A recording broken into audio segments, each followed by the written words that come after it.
What's up, AfterBuzzers? You are watching the Veep After Show Season 5, Episode 8, Camp David. Tonight, they take a little Meyer vacation. Stay tuned to check it out.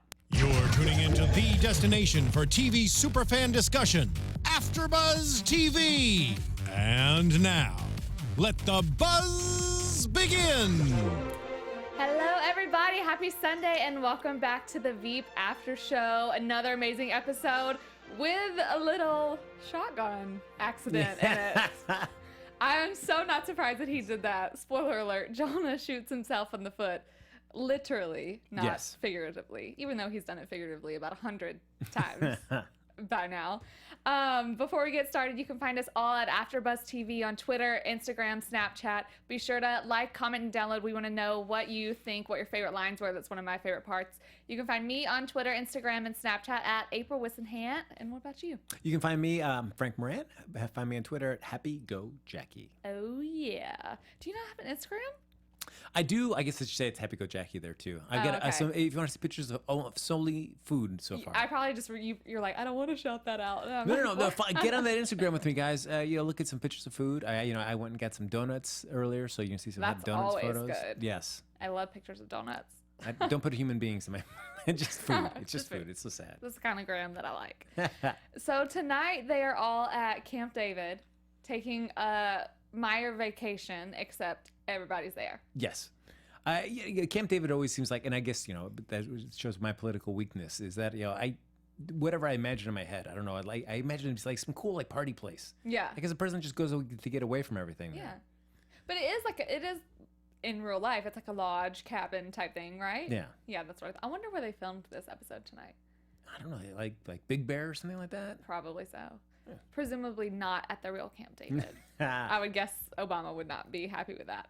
But I love when they're on the plane and Catherine's like, she's like, if it's a Meyer vacation, why is Gary here? And Selina's like, well, Gary's family. Oh, look how excited he was on that. Oh, that's all he wants. He acted kind of like demure and like, oh, thank you. And then later, I forget what it was in reference to, but he's like, we Meyers are very resourceful. She's like, you're not actually a Meyer, right? That was so crazy, like why he made that leap to say that. I'm like, Gary, come on, don't be that silly. I know. Before we get into all the negotiations and everything with the president of China, let's talk about our boy Jonah, who is now officially Congressman of New Hampshire. I mean, we figured that he was going to win because that was going to be the best way to cause as much problems as necessary for Selina and everybody else, is have him in some position of power. And you saw a little bit of that right at the end. Right. Where it's like, no, I just want to talk to you about this. You. Calling out people from high school. Oh, yeah. So, like, there's this terrible opium problem. And he's like, oh, yeah, it's like, I don't have time for this. No, absolutely not. But at the beginning of the episode, we see, the little preview from the, Apple for Teachers, where he's like forcing the apple. And so I think Selina said, she's like, he looked like Ike Turner handing Tina a snack. So he's just like forcing it on her. And at that point, he's behind by like 20 points or maybe 20%. I forget what they said. And so it looks like everyone's like, you just handed the election to her. Holy crap. Then they see a commercial that he did where he literally shoots himself in the foot because he's carrying that huge rifle that he doesn't know how to handle. Yes, the best part about that is watching Ben trying not to laugh out loud. Oh, I know. Where he's just like, it's not funny. He can't stop himself, which I wouldn't be able to stop myself either.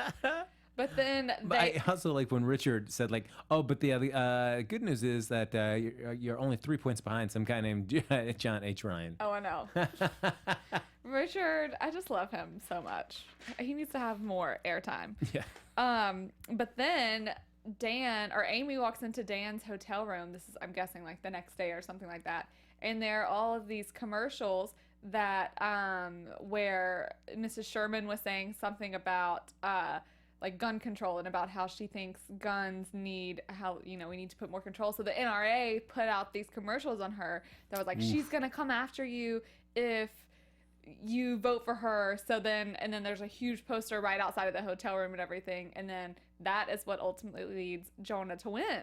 Well, I also love that when first Danny criticizes Amy about her, what she's wearing for, that's what you wear to bed? That's like what I visualize when I'm trying to. Yeah, exactly. And then there's also some young lady just asleep in the room as well too, and then it's like, oh well, whatever. She's like, who is that? I'm like, I don't know. I'm gonna go finish this. Okay. Where, like, what are you doing in New Hampshire, Dan? Like, what in the world? Who knows? But everyone's super excited. Selina's really excited. She's like, yes, now I'm gonna win the presidency. We all know it's not gonna be that easy. Yeah, for her, obviously. And I do like when she finds out that Jonah won. That her exclamation was HR effing stuff. Oh yeah, I know. And when Jonah starts to make his acceptance speech, Dan and Amy for a second seem like legitimately excited. They're like, we just put Jonah Ryan in Congress. Oh, yes. And then when he starts making his idiot comments, they're like, we just put Jonah Ryan in Congress. And I do like his last line. It's like, you can believe in yourself so hard you can eventually become a congressman. I know. Well, we'll see where he goes with that, but I have a feeling it's not going to be in the greatest place. No, not at all. And we only have 2 episodes left, though, so it has me wondering, like, if we'll find out anything about her, winning, or like what he's ultimately gonna do. I feel like the last 2 episodes are gonna be, like just focusing on her, but I don't know. I feel like next season it's got to roll. She's got to win, so that next season it can go in. So that way Jonah can also be a congressman for that year, and you could just see just how awful he is. He just tears things apart. Yes, I'm sure he will. Okay, so let's talk about Camp David. The whole family is there. Marjorie is there. Oh man, I do like that because on the flight over, where they say, "Hey, we're raw food vegans." Yeah. I feel like that's 2 things you've turned my daughter into. Oh, I wrote the same thing down. And we want to have a sham. Yeah. Oh, it's just. I love how everyone keeps confusing Selina with Marjorie this episode too. Like her dad did it, Andrew, and that's the thing. Like, so Catherine's dad, and I think her name's Monica, but Catherine calls her Monty. Yeah, is there too. I was so glad that came back, because that was like a nice little fun little bit that was thrown up when Marjorie was first introduced. But to see it come back this episode where everybody mistook her for Selina was great. Even when like Marjorie and Catherine are kissing later, and the president of China sees them and thinks it is Selina. Yes. They didn't even like figure that out. So the president of China just thinks that the president of the United States is making out with her daughter. But normal stuff, I guess. But so none of the family knows that these Chinese leaders are coming to, talk about the negotiations that they had. And so right now on the table is that if Selina lifts these sanctions off of them, then they're going to build an electronics plant in Ohio and an engine assembly plant in North Carolina. And she's like, oh, Ohio and North Carolina, I got the presidency there. And, there's a lot of unemployment in those states, so they say at this time. And, that's basically like a shoo-in. Yeah, because I kind of figured for Selina, it's like this family part of it just seems like that's the annoyance factor. Right. Like if she could, she would just like forgo all that family stuff and then just be able to just deal with the Chinese stuff and the election. Yeah. Entirely. I think like Monica sees the golf cart of I love before that whenever they're like Selina walks into the room with Ben and Ken and everybody in there, and she's like, where are the Chinese? And Ben says they're late, presumably driving slow and not using their turn symbols. I just love when a show, like, obviously they're kidding, it's a joke, but I love when a show like isn't afraid to do those non-PC jokes. Yeah, because sadly that people are saying that all over the place, especially in those kind of positions, just making fun of everybody at any expense. Well, it's just like funny. I make fun of myself, like I loved that line.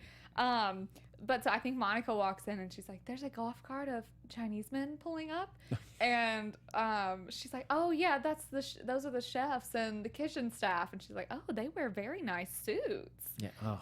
Because Selina has everyone in like a separate part of Camp David, just like another building, I guess.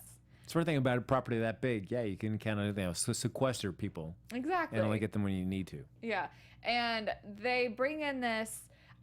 I was kind of confused at who brought her in. Mina? She's like some Icelandic... What was she exactly? Yeah, she works for the IMF. Yeah. Which I did not look up what that is, but it's some kind of governmental liaison. Oh, here we go. I'm gonna look it up right now. No, I do like that. So I certainly that. Her and Selina do have a past. She did not vote for Selena did not vote for her to be part of the IMF when that came. And Right. That's the first thing she said to her, too. And I do like their first interaction, like, oh, you changed your hair, like, oh, you fixed your eyes. We are going to be you're going to feel so dumb that we didn't know. The International Monetary Fund. Ah, look at that. Should have known that. I'm sure we're getting many tweets calling us out on that. Sorry. Right. Dum-dums. Yes. Dum-dums. That's all right. We can mess up every now and then, right? Yeah. Wow. Yeah. But she's like, when she calls her, she's like, and you've had an oculoplasty. And Gary's behind her. He's like, what? Are you kidding? And she's calling out Selena. She's like, you're going through menopause right now. And of course, Selena, like anything that is, about her appearance, she like freaks out about. She's like, no, you're older than me. And Mina's like, actually, I'm 2 years younger than you. Will not show any sort of weakness whatsoever. Well, she shouldn't. She's the president of the United States, right? No, but who wants? No, I don't think anybody wants to admit menopause or anything like that, or like it'd be like something like a man talking about the size of his prostate. Like, right? No guy wants to sit around and talk about that stuff with somebody else. Exactly, but Mina seems to have a few little. She doesn't necessarily like Selena all that much, or maybe she does, but because she's helping her with this. Well, because I do like when she starts walking through them all, like what happens if the negotiations don't go their way. Yeah. That she's supposed to slam her hands down on the table. It's just, this, I won't stand for this, and then leave. This is unacceptable. Yeah. And it's like, I need somebody else in the room to say that you never do this. And I do like Ben's, he was so great this whole episode, but it's like, she really doesn't do this. Yeah, she really doesn't. And that when she does it terribly, she never does this. Like, yeah. That's it. Yeah, just like that. But she's there to kind of coach her through all of this stuff because they think that the Chinese are going to kind of renege on their negotiations or try to change it up a bit. Mm-hmm. She says, no, absolutely not. They can't do that. But so when they first are meeting with one another, the Chinese President Liu, they have all of these gifts for her. And I mean, just amazing gifts. It's like this silk, I forget what silk robe made of this and this and this from the Qing dynasty, and this tapestry, just very historic, very important gifts. Yeah, and her team just didn't prepare. Yeah, do you think that was just her team dropping the ball? Well, they had her a rock, like a piece of granite, essentially. Yeah. Oh my goodness. That's what it was. But it's like, I would think if I was in that position and I knew another country was coming to visit me, I would want to know as much about what's their customs that they would do. So I feel like I'm reciprocating in kind. Yeah. So I don't have a situation like this where I look like a fool, where I'm just trying to scramble. Anybody find anything in this room that's not locked down that we can use as a gift to give back to them? Well, she's like, how did we not know that they were going to be so gracious or, give so many gifts? And they were like, well, we didn't think they liked you very much. So we didn't think. But I love so she hands them the gift, like the granite, basically. And the translator, she's like, oh, it's a rock. Okay. And then they start handing them bottles of wine, and there's one from Napa, and then local New Zealand. Yeah. I just love how she's fighting through this, which I wonder how often in real life the president has to do that, because obviously you have your people in your ear, which at this point she has Gary and Mina. Oh. She can't understand what any of them are saying. I love that scene because watching that when Gary is talking to her the whole time, and I'm even listening to him and going I don't understand a word that he's saying. No. And then she calls it out. She's like, I did not hear a word of that except for strawberry. That's the only word that I heard was strawberries. Yeah, so they did that perfectly. I was like, yes, exactly. Because I was on the same page.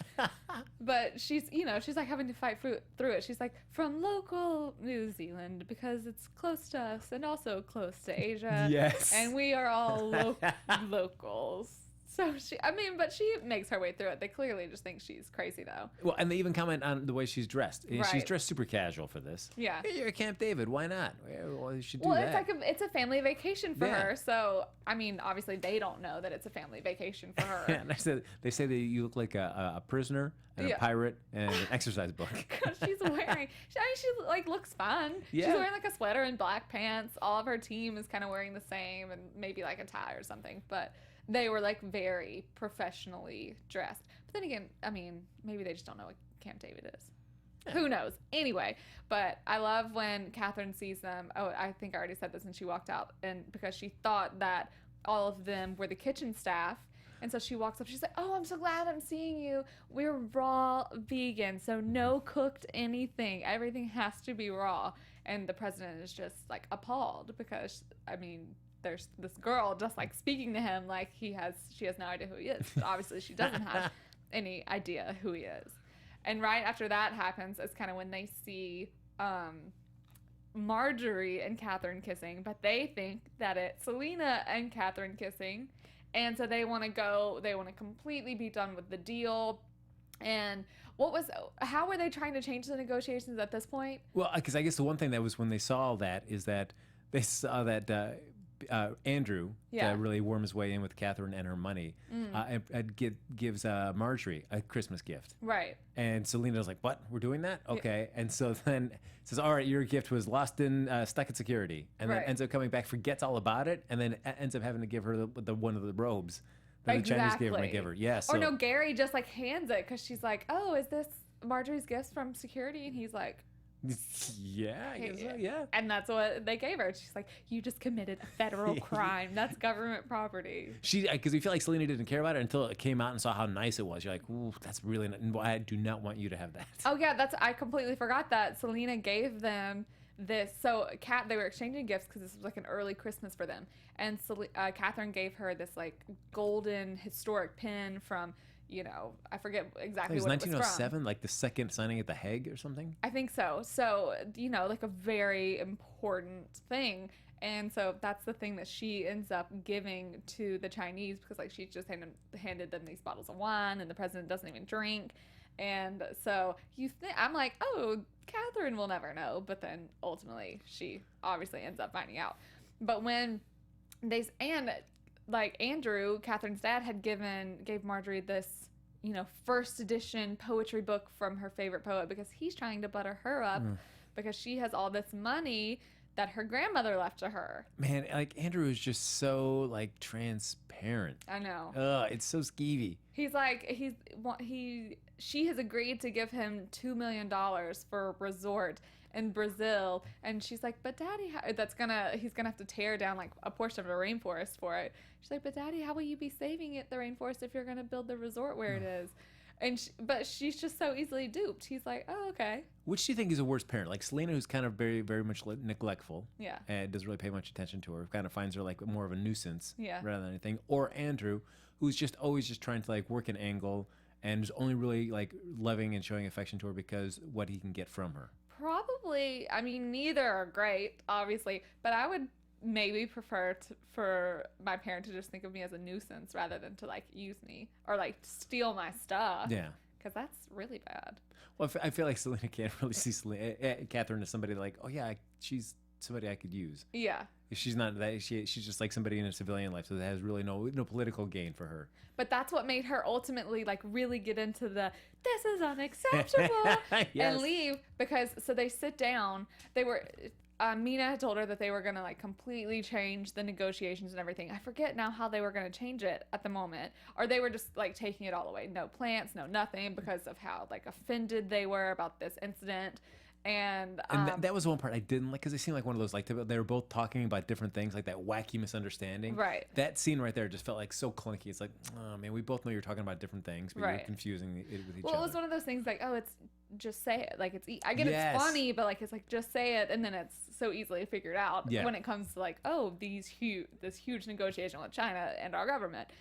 But so when they're finally sitting down back at the table and they talk about changing up the negotiations, that's the thing that finally gets Selina like to be like, this is unacceptable, and to walk out is because she sees Catherine and Andrew like walking off into the snow. So she goes running after them because she knows exactly what he's trying to talk to her about. I did like early in the episode, favorite line there is when after they first run with Catherine, she's talking about being a raw food vegan and stuff.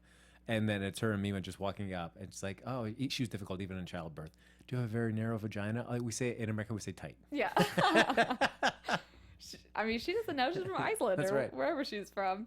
And Selina is also, she runs after them because she's very concerned that Catherine is going to do something with her dad's Palm Beach house because that's something that Catherine got. And Andrew thinks that she should tear it down or should sell it.